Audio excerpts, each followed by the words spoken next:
মে come in sir. আসো আসো, তুমি কি ইন্টারভিউ দিতে আসছো? জি জি, আমি ইন্টারভিউ দিতে আসছি।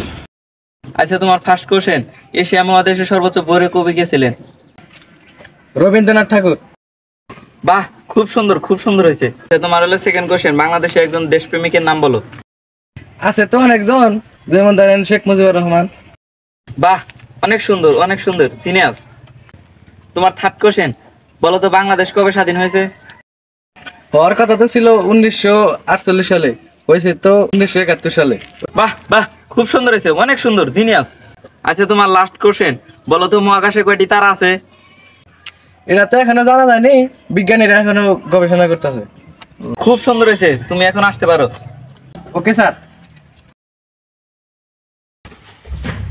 কি ভাই, আপনি ইন্টারভিউ দিতে আসলেন? জি ভাই। তা কি কি প্রশ্ন করছিল, চট করে বললাম। ভাই প্রশ্ন তো মনে নাই ভাই, উত্তর মনে আছে। উত্তরই কোন? রবীন্দ্রনাথ ঠাকুর, শেখ মুজিবুর রহমান। মাত্র এই দুইটা প্রশ্নই করছিল? না ভাই, আর আছে, আর দুইটা আছে। কোন?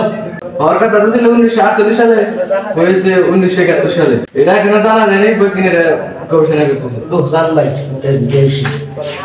ইন্টারভিউ দেওয়ার আগে মনের সুখে একটা গান করে নেই, এবার তো চাকরি confirm.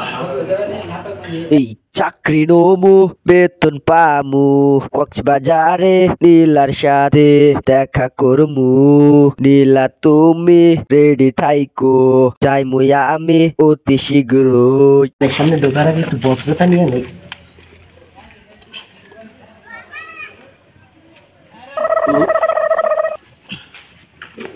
May I coming sir?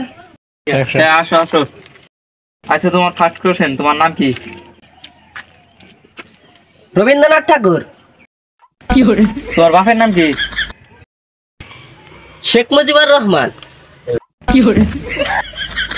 ও আচ্ছা, তোমার তাহলে জন্ম তারিখ কবে?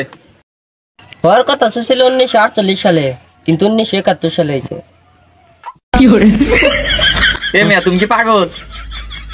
ও, এটা এখনো জানা জানে, বিজ্ঞানীরা গবেষণা করতেছে। মিয়া, যাও এখান থেকে।